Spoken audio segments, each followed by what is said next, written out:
As vagas estão acabando e parece, assim, que a gente tem mais uns 5 ou 6 nomes pra acomodar no grid. Porém, parece que um brasileiro se aproxima do grid de forma verdadeira. Mick Schumacher, Sebastian Vettel, Valtteri Bottas, Robert Schwartzman, Yuki Tsunoda, Daniel Ricciardo, Carlos Sainz, Alex Palou, Checo Pérez, Felipe Drogovic. Em anos, nunca foi tão quente um nome como o de Gabriel Bortoleto. Olá! Oi! Como vão vocês, pessoal? Nós estamos aqui com mais um Be Fast Podcast. O meu nome é Giovana. E eu sou a Luísa. E vocês sabem que se vocês querem ser os primeiros... Vocês precisam ser rápidos.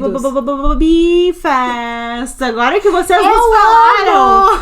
É assim, olha, eu achava que eu pagava um mico fazendo Be Fast. Não pagava, eu já tinha te dito que não. Muito obrigada pela consideração. Gente, olha, eu acho... que fazia tempo, e olha que esse ano ele tá cheio dos acontecimentos, mas essa semana ela foi especial, né? Especial, e nós tínhamos uma pauta programada, porém, graças à nossa interatividade, os Fasters trocaram o assunto do episódio de hoje. Pra vocês verem o poder que vocês têm, mas é porque não se para de falar, quer dizer, a gente fala um pouquinho de McLaren, fala um pouquinho de um probleminha que deu aqui e ali, mas o assunto nos brasileiros... é Gabriel Bortoleto na Fórmula 1. E as McLarens que se cuidem, porque já vão ficar bem chatinhas com essas histórias deles aí. É verdade. A gente já hablou um monte ali no Instagram, no TikTok. Vocês estão hablando com a gente. Eu acho que tá todo mundo alinhado ali, que em resumo é uma bagunça, né? E vamos aproveitar que nesse final de semana não tem Fórmula 1, mas tem Stock Car. Tem Stock Car, etapa do Velopark. Rio Grande do Sul. E a gente queria falar mais das contratações dos novatos. Porque semana passada, quando anunciaram Kimi Antonelli, nós já tínhamos gravado o episódio já tinha ido ao ar. Exatamente. Kimi foi anunciado no sábado, depois do TL1, tal e qual foi falado aqui. Parabéns. Na verdade, o último episódio, pensa, quando a gente gravou o episódio, eu tava na função do Franco Colapinto, que também foi semana passada. Foi no mesmo dia que a gente Sim, grava, foi né? tipo, sei lá, 1-2 horas antes. Sim. Então, assim, eu tava no calor do momento, pessoal. Vocês não estão entendendo a função. Porque também, né, obviamente, se você estava em Marte até agora, hello, aqui é o Be Fast Podcast. Franco Colapinto, não é que ele vai ocupar um lugar no grid ano que vem. Já ocupa em substituição ao menino Logan Sargent. Exatamente, então, cujo mais assento... bombástico ainda, né? Exatamente, cujo assento já está comprometido com Carlito Sainz ano que vem. Ano que vem. E se você acha que foi só isso que deu na última semana, você está enganadíssimo, porque na Fórmula 3 a gente encerrou o campeonato, venceu o Leonardo Fornaroli, que já tá confirmado pra Fórmula 2 do ano que vem. Merecido, né? Porque tem que vencer o campeonato e tem que subir de nível. Vocês estão nos ouvindo? Estão nos ouvindo, né, pessoal? Então tá, então quem venceu a Fórmula 3 foi pra 2, né? E quem vence a 2? Quem vence a 2 tem que ir pra 1, né? Então vamos lá. Né? E Leonardo Fornaroli, inclusive, fez uma coisa muito interessante, de que ele venceu sem vencer uma corrida. Você acredita? Mas ele venceu o campeonato sem nunca ter vencido uma corrida. Isso que é a importância da consistência, pessoal. É isso que a gente tá falando pra vocês também. Quem acompanha futebol sabe que o Campeonato Brasileiro não é possível ser vencido sem um time vencer alguma das partidas, ou a maioria delas. Mas existe uma grande teoria que diz que um time que empata com outros times específicos e vence contra os times mais fracos é um time que normalmente tem muito mais chance de vencer do que um, sei lá... Entendeu? Que só assim, coisas aleatórias. Tipo, tu escolhe com quem tu vai empatar, tu ganha de quem é mais fraco que tu. Entendi, a consistência é mais valorizada do que um cara que exatamente. Ganha contra uns times super bons, mas aí perde umas bizarrices. bizarrices. Vocês imaginam que ele nunca venceu uma corrida no campeonato desse ano? Exatamente. E ele venceu a competição. E a gente tava com uma Fórmula 3 super forte agora nesse ano. Muita gente que eu acho que não vai ser só ele. Eu acho que a gente vai ter mais nomes subindo pra Fórmula 2. Pessoalmente, estou ansiosa pra Gabriel Mini, Dino Beganovic. Acho que eles vão arrasar na Fórmula 2 ano que vem. Tomara que eles subam, gente, torcendo. Acho que vão subir, pessoal. E aí, na Fórmula 2, a gente teve um espetáculo à parte, que foi o nosso garoto aqui do Brasil, Gabriel Bortoleto, que ele largando do fundão na corrida 2, na corrida principal, aliás, que eles chamam na Fórmula 2, ele ganhou a corrida, venceu a corrida, tava todo mundo olhando pra ele, todo mundo reconhecendo. Ele largou em último lugar, né? Largou em último lugar, e um menino que venceu na sua primeira temporada da Fórmula 3, e agora, com essa vitória na corrida, e também com a falha do líder do campeonato, Isaac Hadjari, em marcar qualquer ponto, o Gabriel Bortoleto se colocou numa posição de disputar o título da Fórmula 2 também na sua primeira temporada. Quem que fez uma coisa parecida com isso? Oscar Piastri. O que aconteceu com Oscar Piastri depois de ter vencido Fórmula 2 e 3? Ficou um aninho no banco da Alpine, mas depois subiu pra Fórmula 1. É sobre Muito isso, bom. pessoal. Vocês estão entendendo, né? Vocês estão entendendo a conexão que a gente tá fazendo. E olha, eu não tô nem aí que o Zac Brown sai por aí dando entrevista, falando, vamos conseguir um teste na Indy pro Bortoleto. Se o menino tá ganhando tudo, vamos testar na Fórmula 1. O menino quer Fórmula 1, vamos botar ele na Fórmula 1, né, pessoal? Exatamente, porque essa é a segunda semelhança de Gabriel Bortoleto com Oscar Piastri. Eles têm o mesmo chefe. Não sei se eu aplaudo ou se eu choro. Ai, não Porque, sei assim, também. recentemente, vocês sabem que eu sou a maior passadora de pano pro André Stella, que é um dos chefes, né? Um dos chefes. E nesse momento a gente tá um pouco assim, tá no cantinho da disciplina, assim, né? A gente não tá. A Super Nani tá contando o tempo ali de acordo com a idade do Stella, vai demorar. Mas a sorte do Bortoleto é que além dele contar com os fãs brasileiros, ele conta com um outro ídolo da Giovanna. Fernando Alonso! Meu Deus do céu! El Nano, gente, El Nano no resgate. Sim, porque assim, não é uma pessoa que tem tantos anos de grid, não tem como ela ficar só acumulando experiência de dirigir aqueles carros em círculo, entendeu? Não, ainda mais o Fernando Alonso, que ele se orgulha em ser um automobilista versátil, em correr em várias categorias, ter ganho, Sim, sabemos. ele tem que... Aliás, melhorou muito a aparência dele, né? Não refez o Botox, fez bem de não ter aquele refeito. botox do começo do ano Ficou tava muito muito feio. forte no Fernando Alonso. Mas aí ele também tava penteando o cabelo em topete, que dava mais aquele ar de lifting mal feito. Sim, Porém- agora tá um mullet mais moderninho, assim, o Lando já tá querendo copiar. Eu tô de olho do pessoal que cresce mullet e depois fica rindo do Valtteri, hein, pessoal? Tô de olho em vocês. Ah, o Valtteri recebeu um sósia no demais! Grande Prêmio de Monza, gente. Exatamente, tiraram fotinho, como Que amor. muito bem que fizeram, né? Ah, eu gosto muito da Stake porque parece assim, eles souberam entender a dinâmica dos novos fãs da Fórmula 1. Isso aí. Dessa nova geração que usa TikTok, que se fantasia, que levanta a cara, que faz brincadeira. E isso é muito legal porque melhora muito a experiência de um grupo enorme de fãs que é tão importante quanto os outros, né? E um parênteses sobre a Stake, porque a gente tem várias equipes que fazem um ótimo trabalho. Eu acho que a Aston Martin faz um TikTok sensacional. Eles fazem memes, mas eles têm essa coisa um pouco mais séria, que é esperado de uma equipe também. Ele tá representando uma marca. E tem a ver também, eu acho que com os pilotos. Claro, Porque ele faz o que ele pode fazer com A o Stake Lance teve e a com o sorte de Fernando. ser o Bottas ali, né? Claro, e o Joe compra as brigas junto. Sim. Mas eu acho que a Stake, ela achou aquele equilíbrio perfeito entre fazer um conteúdo que conversa com quem tá assistindo e também representa bem a marca deles da equipe. Achei assim, ó, show. E eles também interagem com as pessoas nas redes sociais. Já interagiram com o Bifest, inclusive, mais de uma vez. Muito obrigada, E a Stake. gente espera que eles interajam com vocês também, porque isso é muito Porque legal. isso é muito legal e eles são legais. Agora, o que o Fernando Alonso tem a ver com isso? Ora, pois, o Fernando Alonso, como funcionário padrão que é, aproveitou o quê? As férias para tocar o outro negócio. É sobre isso, pessoal. Fernando Alonso, pra Não quem foi não... o único. Ó, a gente, pra abreviar as coisas, a gente costuma se referir ao Alonso como empresário de vários pilotos júnior. Sim. Mas, na letra miúda, o correto é dizer que ele tem uma agência, né? Uma empresa de empresariado. Ele chama de empresa de agenciamento de novos talentos na Europa. Porque não é só não é uma coisa, tipo uma mentoria, não é só isso. Tem uma questão prática de negociar os meninos e tal, e ele tem vários nomes, mas ele aproveita muito também de quem não é nativo europeu.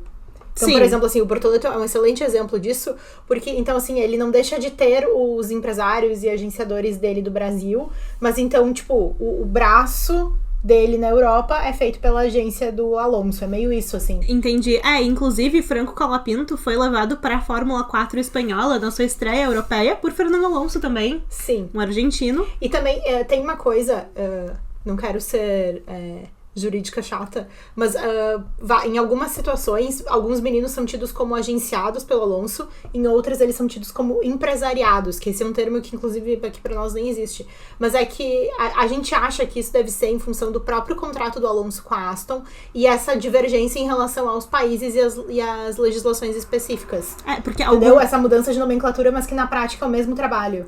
Porque a gente acho que é simples de entender que seria um grande conflito de interesse ter um piloto que agencia um um outro piloto, mas a Fórmula 1 adora um conflito de interesse, né? E a gente vê isso em vários lugares do esporte. O meu olho técnico faz assim... Não, mas a gente, se quisesse, poderia fazer um episódio inteiro sobre isso, porque eu imagino que vocês já tenham reparado, mas vocês já repararam na quantidade de conflito de interesse que tem nesse esporte? Pelo amor de Deus! Se vocês nunca pararam pra pensar, olha, pensem, porque é uma coisa, assim, chocante. Times com mais de uma equipe. Exatamente. Teoricamente, não poderia ter a ligação da Red Bull e da RB, AlphaTauri, Toro Rosso, teoricamente pode ter. Tecnicamente, eles não estão irregulares no campeonato. Não, eles não estão irregulares, mas... Que seria configurado, assim, um grande conflito de interesses. É porque tem várias práticas que a gente sabe que acontecem, por exemplo, de utilizar uma equipe como uma equipe júnior, que isso não existe. Que na prática não existe. Na teoria não pode levar uma como uma categoria de base da outra.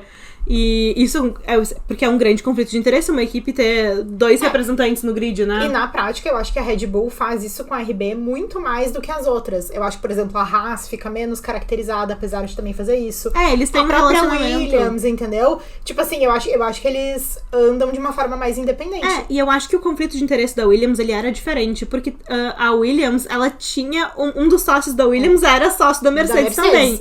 Então, assim, como que uma pessoa pode ser sócio de 2 equipes diferentes? Isso também, pra mim, configura um conflito de interesse. Exato. Outra coisa que eu não entendo é como que um chefe de equipe pode ser empresário de um piloto que está no grid. Novamente, Toto Wolff. Ele é empresário do Ocon, empresário do Nick De Vries. Eu acho que tem mais gente, mas eu me lembro deles 2. E tipo assim... Sem nem falar que para Toto Wolff, você não precisa ser empresariado por ele. Você pode simplesmente cair nas graças.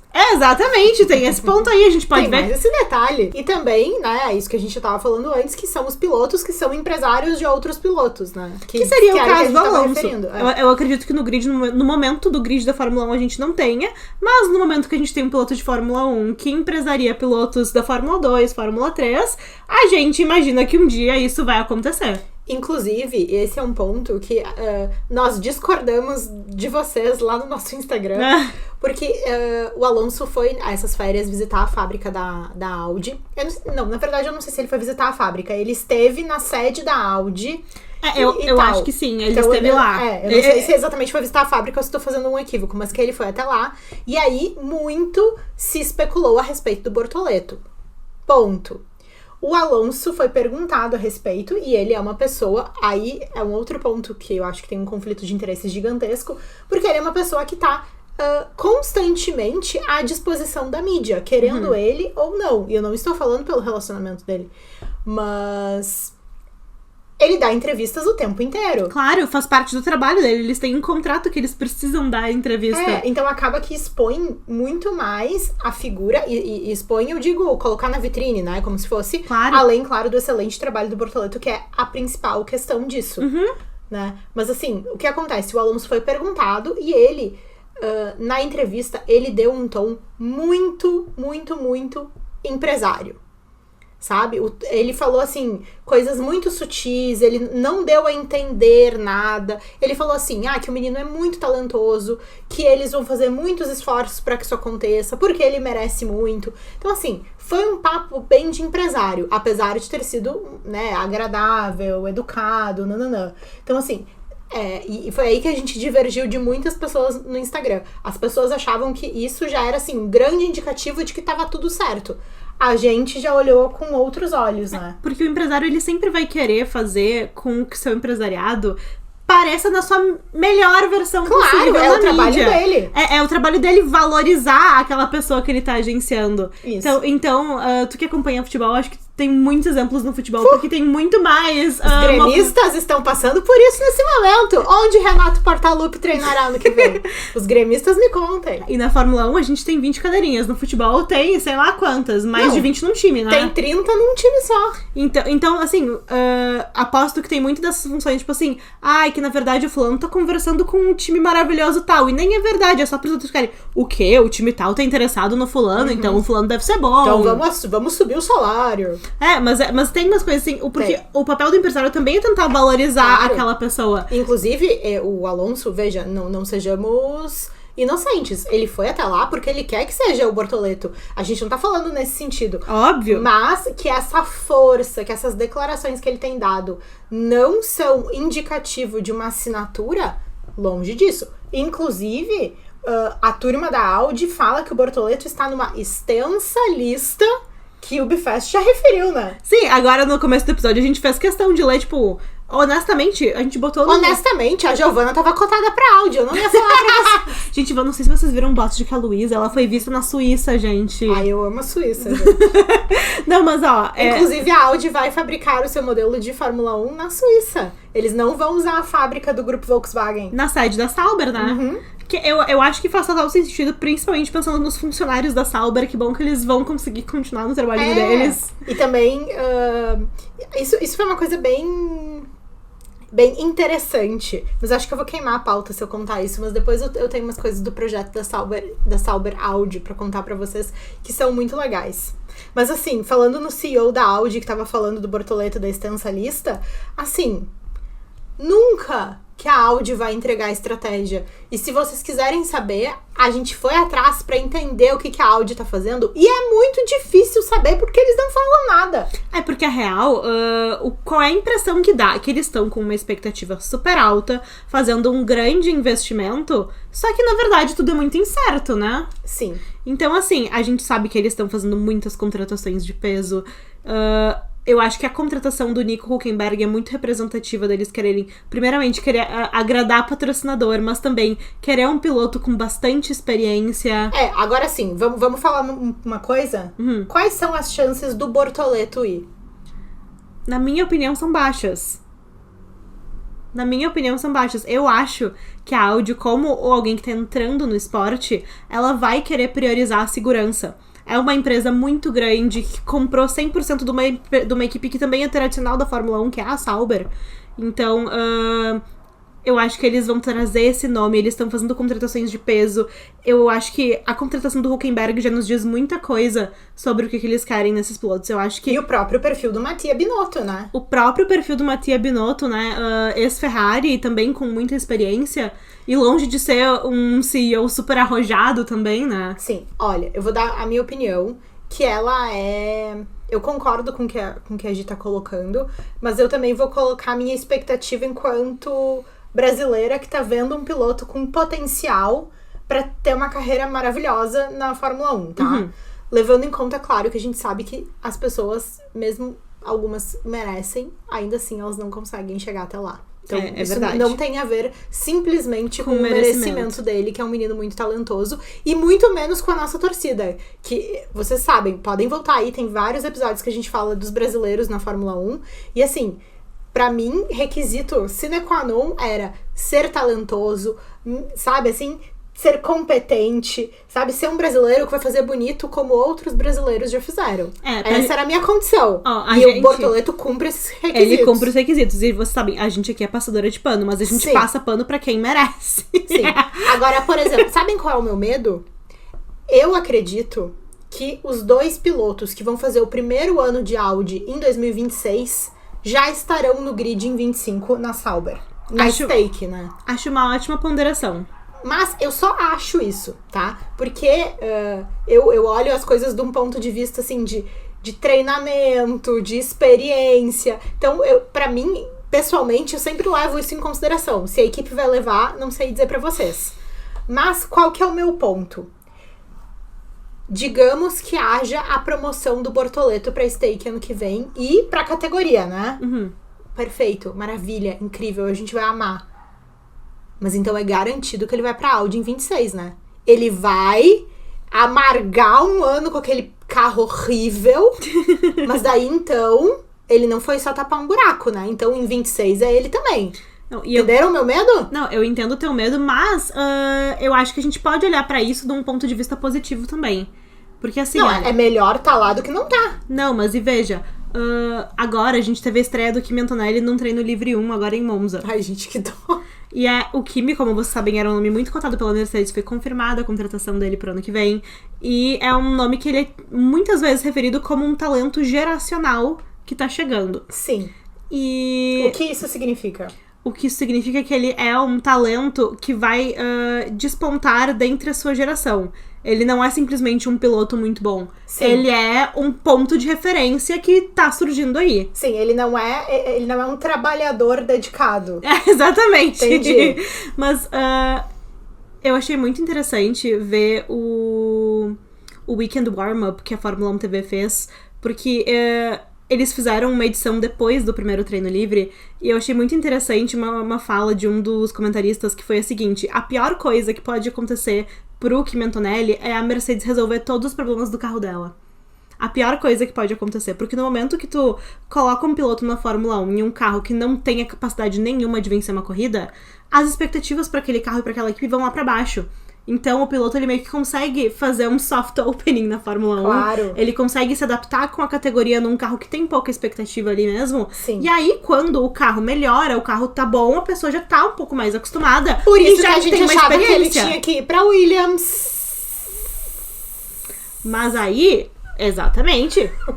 E aí eu fico pensando, nossa, isso faz muito sentido, porque tira um pouco dessa pressão. Sim. De que eu vou imediatamente, porque se um piloto muito bom, que é um grande talento, a gente sabe que é bom, como o Kimi, como o Bortoleto, se ele chega num carro, imediatamente um carro que tá ótimo, então ele vai ter que fazer um Lewis Hamilton, ele vai ter que fazer um Schumacher, ele vai ter que sair ganhando. Ó, e tem uma coisa em relação aos fãs, que é o seguinte: não existe consenso em lugar nenhum, nos fãs menos ainda. Foi anunciado que Kimi Antonelli, o pessoal começou: ai, meu menino Drugo, cadê? Aí começaram a falar do Bortoleto no nosso direct assim: ai, mas e o Paul Aaron? Ah, mas você... Ó, ninguém vai ficar 100% satisfeito o tempo inteiro. Ninguém vai ficar 100% satisfeito e, infelizmente, a Fórmula 1 é muito sobre timing. Sim. Então, assim, a gente sabe que tem... às vezes a gente... eu vou usar um termo que talvez não fique Estamos muito legal. nos aproximando do minuto Carlos Sainz. Sim. Mas não é tipo uma fila de transplante a Fórmula 1, no sentido de que, tipo assim, a gente ordena todo mundo como quem mais precisa chegar na Fórmula 1 Sim. e uma hora vai chegar a vez de todo mundo. Claro. Não, então assim, olha... Muito possivelmente, se o Drogovic tivesse vencido a Fórmula 2 em um outro momento, ele teria conseguido um assento. Sim. Então, assim, não é por falta de talento, por falta de reconhecimento, é por falta de timing. E é uma coisa que a gente simplesmente não consegue regular na Fórmula 1. E às vezes vai entrar alguma outra pessoa talentosa antes dele. Putz, mas ele também é talentoso. Tá, mas é que não é na ordem de chegada. Então é melhor um pássaro na mão do que dois voando. Eu acho que sim. Atenção, estamos entrando no momento Carlos Sainz. Sim, essa escolha do Sainz foi isso aí, entendeu? Sim, Por algum motivo, eles não se acertaram na Audi. Eu acho muito difícil que seja grana, especialmente por ele ter fechado com a Williams, que não é provida de grandes investimentos, né? A Audi a gente sabe em comparação aos números que estávamos falando, que na Red Bull não fecharam com ele porque era muito alto o valor do contrato.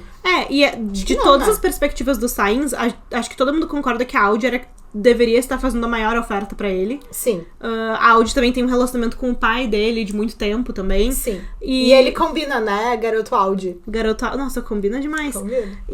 Mas a questão é que ele preferiu... Tudo bem, a Williams tá aqui na minha frente, o chefe de equipe deles tá me mostrando o projeto, eles querem fazer isso até o ano tal. A Audi, ela segue sendo uma aposta. Teria mais um ano de stake pra depois entrar uma equipe nova que tu ainda não sabe como é que vai ser. Sim. E aí nisso o Carlos Sainz estaria com 33 anos. Fez aniversário domingo. Um jovem senhora. Mas é muito isso, tipo assim, olha, a gente pega uma equipe como a Red Bull, como a Mercedes, equipes que estão ótimas na Fórmula 1. Sim. E que tem muito dinheiro e tem um grande histórico, tem muito potencial, e nem com isso dá certo todas as vezes. Sim, porque assim, inclusive, a gente, eu já tinha falado antes, né, que eu não queria queimar a pauta, mas porque a gente ia chegar nesse momento. A gente sabe muito pouco sobre o projeto da Audi. E inclusive, pesquisando e tal, a turma deu uma coletiva pros brasileiros há pouco tempo, assim, mas falou muito pouco, sabe? Lá em 2022, quando eles anunciaram que, sim, eles entrariam pra Fórmula 1 em 2026 e começaram a contar levemente como que seria o projeto, nem sabiam ainda qual equipe que iam comprar a Sauber, nananana. Duas coisas me chamaram muito a atenção. A primeira delas é que... Aí é um papo de CEO, né? É que não tinha, o cara da Audi falou assim, não tinha como eles ficarem de fora da Fórmula 1, porque imagina agora com essa troca de regulamento, a Fórmula 1 ia ficar muito alinhada aos valores deles de sustentabilidade. Qualquer pessoa... Ai, meu Deus! Qualquer pessoa que trabalha num ambiente corporativo, sabe? Sim. Que é ESG, é o discurso do momento. Eu ia te perguntar, Giovana, explica pra gente o que é ESG. Environmental Social Governance, gente. Então, assim, a gente sabe que sustentabilidade é uma bandeira que tá muito forte pra todas as empresas. E que, parênteses, é muito importante. Parênteses, é muito importante, mas obviamente... Não é a preocupação que circunda o pessoal da Fórmula 1, né, pra alguém gente? que vai entrar na Fórmula 1, né? Então, se tu te preocupa com a sustentabilidade, vai investir lá no time de sail, GP do Vettel, dos barco a vela. As abelhas do Vettel, não dá pra investir? Não, gente, a gente sabe que é um discurso muito bonito, mas que são outras motivações por trás da entrada no esporte. Outras motivações, leia-se dinheiro. E a troca de regulamento que ele se refere em relação ao ponto da sustentabilidade é que agora, em 2026, os carros passarão a ser não só híbridos, mas 50% desse motor necessariamente vai ter que vir de energias renováveis e a outra metade tem que ser de combustíveis limpos. Porque a ideia é que até 2030... Isso aí, vai lá, pra nós não falar juntos. Né? Então, tem o objetivo Net Zero até 2030, que então é a emissão de carbono da Fórmula 1. Isso aí, zerada até 2030. Quer dizer, não quer dizer que não vão parar de emitir, né? Quer dizer que vão compensar isso de outras formas. Porque a Fórmula 1 não é só uma questão dos combustíveis, né? Assim, não é só o dia da corrida ou dos testes. Os 20 carros que estão ali, não. Todas as fábricas, toda a logística. Gente, e a logística é a pior infratora aqui, porque vocês imaginam que aquilo é um circo que eles montam e desmontam toda semana no mundo inteiro. É, que a logística mesmo não é assim, uma caixinha que monta e desmonta todos os dias. Eles têm packs iguais, porque senão não dá nem tempo, dependendo do tipo de deslocamento que precisa ser feito, né? Exato, porque as estruturas maiores, elas vão de navio. Então, se não me engano, são 5 ou 6 kits completos. É a terra nostra da Fórmula 1. E assim, é pitch wall, é todas as estruturas de garagem, que tipo assim, eles montam e desmontam e aquilo vai circulando pelo mundo pra levar de um lugar pro outro. Agora, uma coisa que me chamou muita atenção, sabe o que foi? Que antes, claro, obviamente a gente não conhece as intenções, né? Mas antes da Audi definir e negociar, enfim, pela compra da stake, não se sabia, né, de que forma... Quer dizer, se sabia que eles entrariam no grid através de uma equipe que já estava lá, mas não se sabia qual equipe era. E aí, olha o que o cara da Audi falou. Ele falou assim, que a primeira equipe que eles sondaram pra tentar comprar foi a McLaren. Honestamente... Sabe o que eu achei? Eu acho que isso foi um movimento pra dar uma... Especulada? Também uma especulada. Mas eu acho que era uma coisa tipo assim... Oi, McLaren. A gente tá entrando com bastante investimento. McLaren, se a gente quiser, a gente compra vocês. Eu acho que é muito mais pra atacar terror. Porque, honestamente, o quanto que a McLaren... Olha que a cara da McLaren vai vender. Não, a McLaren, que ela surgiu com o Bruce McLaren, piloto que montou a sua equipe e que depois disso se tornou uma montadora de carros, de luxo. Sim. Enfim, a McLaren, ela iniciou como um time de Fórmula 1 e ela se tornou muito mais do que isso. Quando que eles iam vender pra uma grande montadora? A McLaren... Nunca. Honestamente, a estrutura de negócio da McLaren, ela ainda é muito interligada com a corporação McLaren. E isso, inclusive, é um modelo que a Audi pretende, de todas as maneiras, não repetir. Sim, eles querem separar totalmente a equipe de Fórmula 1 da Audi. Vou comprar um carro da Audi. Por exemplo, já que a gente tinha falado do Mattia Binotto, que era da Ferrari, né? E foi anunciado agora pela Audi. Ele não foi anunciado como chefe de equipe. Ele é anunciado... Eu anotei aqui, vamos ver. Ele é diretor técnico e diretor operacional. Ele vai juntar esses dois cargos. Por quê? Porque a Audi tem pressa de ser uma equipe muito competitiva. Eles pretendem patinar o mínimo possível, e a gente também pretende que eles patinem o mínimo possível, claro. Então, uma das coisas que eles decidiram fazer, inclusive naquela função do carro ser produzido na Suíça, na fábrica da Sauber, e não no grupo Volkswagen, né? Mattia vai acumular esses dois cargos, eles fizeram questão de separar a produção do carro do restante da produção, para que ele tenha muita autonomia. Porque se ele tivesse dentro do guarda-chuva da corporação, como a McLaren faz, como a gente estava dizendo, ele precisa passar por muitas pessoas, apesar de ter um cargo de direção e ser uma pessoa importante. Eles tentaram tirar o máximo possível vamos dizer assim, das camadas que ele precisaria nadar para conseguir tocar o projeto para chegar bastante competitivo. Entendi. Eu acho que faz muito sentido, ainda mais quando a gente for pensar que a Audi ela é uma montadora primeiro e uma equipe de Fórmula 1 segundo, né? Sim. É o contrário da McLaren, mas eu concordo 100% contigo que aquilo ali foi muito mais pra atacar um terror, entre aspas, do que qualquer coisa, né? Mas o que a gente sabe da Audi é que eles chegaram, então, basicamente, querendo deixar todo mundo sabendo que eles estão chegando com dinheiro e estão chegando querendo fazer. E diga-se de passagem que a Audi já teve muito sucesso em outras categorias também do automobilismo. Sim. Agora, tem uma teoria a respeito da Audi que a gente ouviu na transmissão internacional do último final de semana e, basicamente, não tem ninguém falando sobre isso. Aí podem ser duas coisas. Por que ninguém tá falando sobre isso? Porque não é pra falar mesmo, entendeu? Porque é meio absurdo. Ou então, tá na surdina o suficiente. A transmissão internacional levantou uma possibilidade de o segundo assento da Audi ser ocupado por Checo Pérez. Eu confesso que eu achei muito interessante essa teoria. Lawrence Barretto falou isso na transmissão internacional. O nome é muito bom. Porém, ele tinha que estar no lugar do Nico Hülkenberg, vocês não acham? Pra deixar a vaga pra um menino mais jovem. Então, Checo Pérez e Nico Hülkenberg são dois pilotos que já foram colegas de equipe no passado, na Force India, eu acho que foi. E eu achei um nome tão interessante, porque pra mim, eles fechou a vibe. E eu acho que os dois, um do ladinho do outro. Hülkenberg e Checo na Audi. Eu acho que tinha... É que agora não tem mais como. Tinha que ser o Checo e o Bortoleto.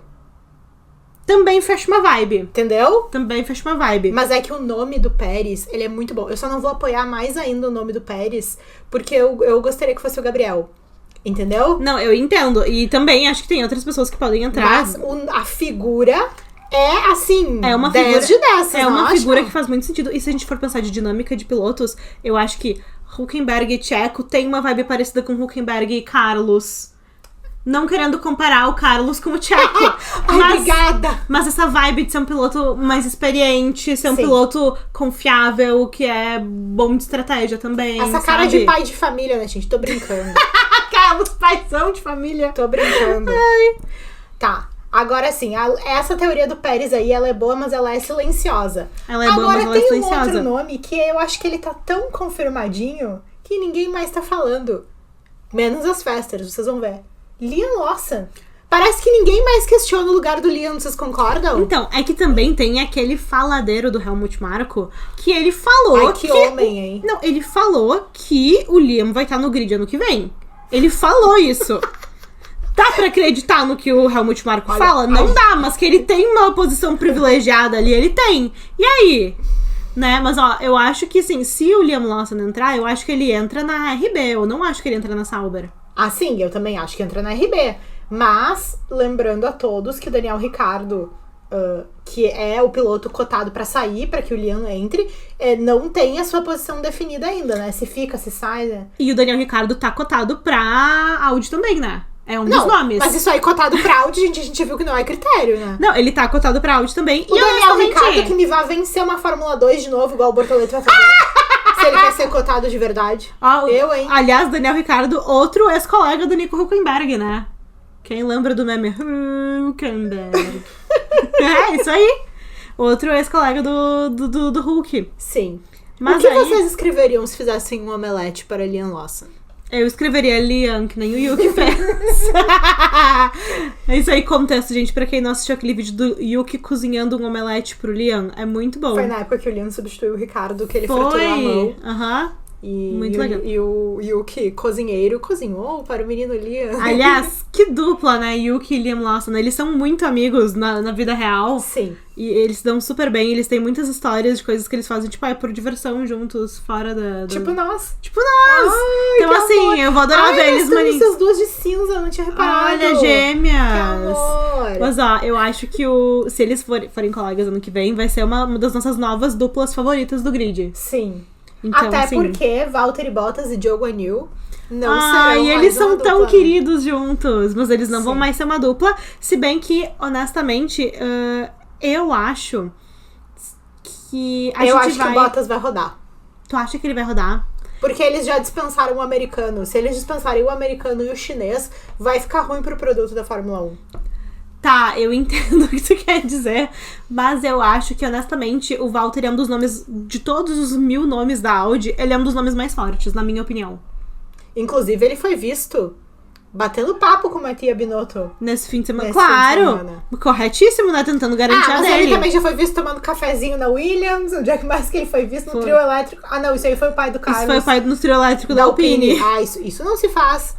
Mas o Valtteri tomando cafezinho na Williams ali, eu tenho quase certeza que ele tava tentando vaga.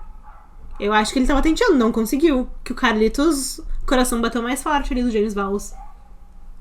Eu entendo. Agora a gente perguntou pra vocês. Exatamente, porque o que é o Bifest sem as festers? Nós perguntamos quem ocupará a vaga 1 e quem ocupará a vaga 2 do ano que vem. Exatamente, porque a gente ainda tem a Stake, futura Audi, e a gente tem uma vaga na Red Bull, que a gente não sabe se vai pro time principal, se vai pro time júnior, eles estão ali nesse trololó. Ó, eu separei, Giovana. Ai. Tu gostaria que eu lesse todas? Elas têm umas coisas, umas semelhanças e umas antagonistas. Não, ó, eu ia dizer, se a gente vai confabular sobre elas, aí uma por vez, que senão eu me emociono. Tá. Mas se tem algumas que é só pra gente, assim, dar uma impressão, aí tu me... Tá. A primeira que eu vou ler, então, infelizmente não vou conseguir dizer o nome, porque são aqueles nomes que não é um nome, entendeu? Tipo, o nome de usuário? isso. Tá. Mas essa festa disse assim: queria Liam na RB e Gabriel na Sauber, mas acho que vai acabar ficando o Ricardo e o Bottas mesmo. Ai. O Ricardo não. E o Bottas é capaz de ficar porque o... Daí, então, nesse caso, seria o Diogo Anil, né? Mas... É que assim, olha, eu ficaria mais feliz com o Bottas do que com o Ricardo. Mas eu acho que a Red Bull tá numa situação muito difícil. A Red Bull não tem uma pessoa pra substituir o Checo. Eles achavam... Mas o Checo vai ficar. Então, ó, questionável. E eu acho que se eles quiserem... Se o Liam Lawson vai entrar, que nem estamos dizendo quem vai entrar... Tipo, eu acho que a Red Bull esperava conseguir substituir o Checo com o Daniel Ricciardo. E eles não vão conseguir fazer isso. E vou dizer, o carro do Max tá ajudando o Checo a ficar no grid ano que vem. Exatamente. Eles estão mais perto, né, gente? As entrevistas que o Checo deu agora, depois de Monza, elas eram justamente, sim, porque o Max também tá tendo os problemas com o carro que eu tenho tido, Os problemas agora começaram no carro dele também, ele falou. Mas é exatamente isso que ele falou. Ele tá certo. E ele tá certo de se defender. Minha xará, Luísa. Tô criando muita expectativa no Liam e no Gabriel. O Gabriel, pra mim, já é uma realidade. Eu ia adorar, mas eu acho que não dá pra gente levar como realidade só por causa das coisas que o Alonso tá falando por aí. Vamos falar, vamos ser as chatas? Vamos. Uma realidade não é. Não, em realidade não é. Não é. Ninguém sabe ainda. Uma probabilidade, eu também acho que não. Eu acho que é. Eu acho que especialmente se ele vencer a Fórmula 2. Não, por enquanto ele tá meio parelho ainda com outros nomes. Exato. Se ele vencer a Fórmula 2, vai se tornar inevitável que prestem atenção nele. Isso aí. Mas se ele não vencer a Fórmula 2, aí o Zac Brown vai levar ele pra Indy e vai ser esse tipo de coisa aí que vai acontecer. O Patrick. Fazia tempo que eu não li a coisa do Patrick. Vamos, Patrick. Liam vem aí. E vamos. Fé no Gabriel. Alonso que dê seus pulos. Olha, isso aí. Isso aí. Se alguém Alonso vai resolver isso aqui, o Alonso tem que se mexer. Nesse momento, o Alonso, ele tem que pegar o telefone dele e ligar pra pedir uns conselhos pro best dele, Marco Webber, que colocou Oscar Piastri no grid. Os dois bests. Alô, Marco Webber. Isso aí, ajudou teu amigo. A Ana mandou assim: acho que eles vão de Liam Lawson na RB e se o Bortoleto ganhar a Fórmula 2, ele sobe. Eu também acho. Eu adoraria. Eu acho que talvez a Audi seja um pouco mais conservadora do que isso, mas eu adoraria. A Valentina: vai ser o Bottas, mas eu acho que o Gabriel Bortoleto vai ficar na reserva e fazer uns treinos livres. Pode ser, faz sentido. Que pena se ele não conseguir um assento, mas eu acho mais ressonância com a tua teoria. Eu acho mais factível, A Cecília: no da Stake, Bottas. No da RB, nem ideia. Será que vai vir, tipo, uma surpresa? Uma coisa meio assim? Olha, o nosso líder do campeonato de Fórmula 2 atual é um piloto da Red Bull. Só que eu vejo ele muito menos cotado do que outros nomes, como o Liam Lawson. Que, inclusive, né, sem querer falar de novo isso, mas já falando, o Helmut Marko, ele falou pra nós. Mas o quanto dá pra acreditar nesse homem? Muito pouco, mas é porque a gente sabe que ele é o cara que decide, né? E aí, como é que a gente faz aí? Ninguém merece. A Alicia: tenho esperança do Ricardo na Stake. Gente, Olha, eu acho que se um nome for da Red Bull pra Stake, vai ser o Checo. Eu vejo ele fazendo mais... Mas o Ricardo até que teria um fitting. Não, o Ricardo tem muito fitting com a Audi, especialmente. Eu acho que ele tem fitting com a Audi. Eu acho que ele não tá sendo cotado muito pra esse nome. Quer dizer, aí, cotado não. ele tá, porque tá todo mundo sendo cotado. Mas, Aí enfim. vai a minha teoria da criatura que vai fazer o primeiro ano da Audi já tá no grid pro ano que vem. Ah, sim? Entendeu? Eu acho que se eles vão colocar, por exemplo, o Checo ou o Ricardo, ou qualquer um deles que já esteja lá nesse momento, Joe Guanyu, aí então já vai pra Stake ano que vem e fica na Audi, entendeu? Entendi. Não acho que vão fazer não vão promover alguém à Fórmula 1 e aí depois termina um ano de contrato e daí a Audi começa com um novo piloto. Sim. Por exemplo, e o Colapinto? E o Colapinto, olha... Toda vez eu acho que vão derrubar as coisas quando a gente fala o nome dele. Não, ó, o Colapinto, o que tá todo mundo falando? Ai, que a Williams agora vai dar experiência pra um piloto que vai se tornar um ótimo piloto de testes pro ano que vem. Honestamente, tadinho do menino, né? Correr na Fórmula 1 e depois ter o seu destino selado como um piloto de testes. Porém, eu acho que vai ser a realidade dele. Porque ele tá no lugar do Sainz, né? Tipo assim, o Sainz já tá assinado, então não tem lugar na Williams pra ele. E isso, assim, pra mim, esse é o principal motivo pelo qual a escolha dele foi equivocada. Porque, bom, talvez essa seja a única oportunidade dele na Fórmula 1. Tudo bem, talvez seja a única oportunidade. Mas... ele vai fazer o quê depois? Ele vai voltar pra Fórmula 2? Que ele não tendo sido campeão, ele pode voltar, né? Se ele foi campeão, ele não pode, né? Ele pode voltar, só é muito improvável. Sim, e vamos combinar, é um movimento de carreira, tipo, de regresso, assim, né? De uma coisa... Depois da Fórmula 1, ele volta pra 2. Exato. Se bem que é muito interessante voltar com uma experiência de Fórmula 1 pra Fórmula 2, né? Não, mas ele voltaria uma máquina na Fórmula 2. Eu não tô falando no sentido de ser um demérito a ele. Não, eu concordo. Sabe? Mas, assim, é um movimento de carreira inesperado, né? Se espera que no momento em que ele é promovido à Fórmula 1, depois ou ele migre pra outras categorias e tal, não vai voltar pra outra categoria onde ele tava, que é uma categoria menor nesse sentido, né? Com isso certeza. que eu quero dizer.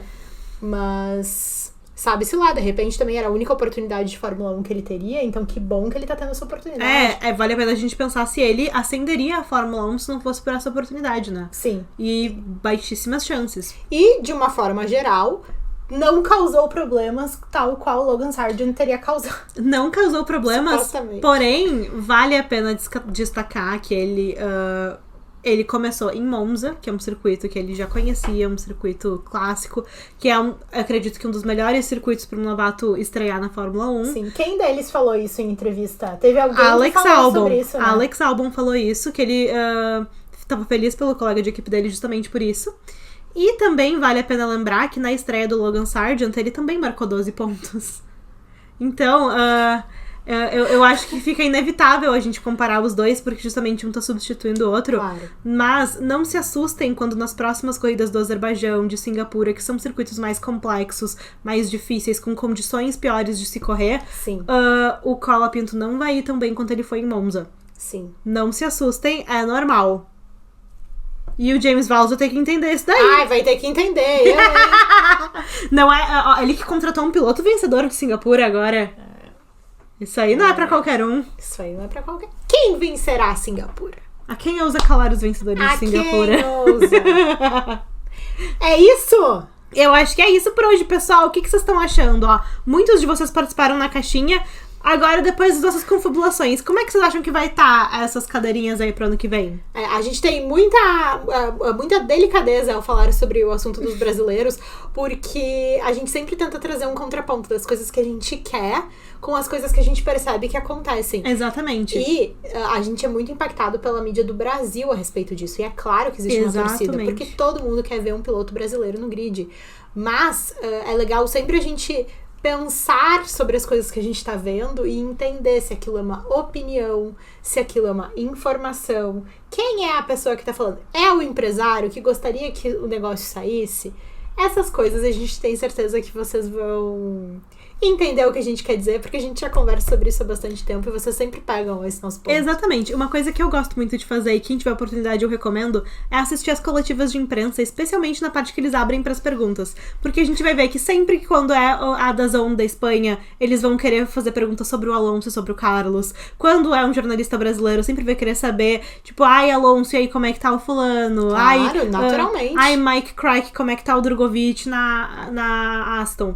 Então, assim, é natural da mídia querer saber sobre os seus pilotos. Sim. Então, muito do que a gente E tá recebe na tudo mídia certo. é focado nos nossos caras. Que legal! Mas às vezes o panorama geral ele é um pouco diferente e é legal a gente tentar dar uma equilibrada. Dito isso, a gente torce muito pra Dito que o isso, Bortoleto venha! Bortoleto Por do favor! Brasil, o capricho! Por fuera!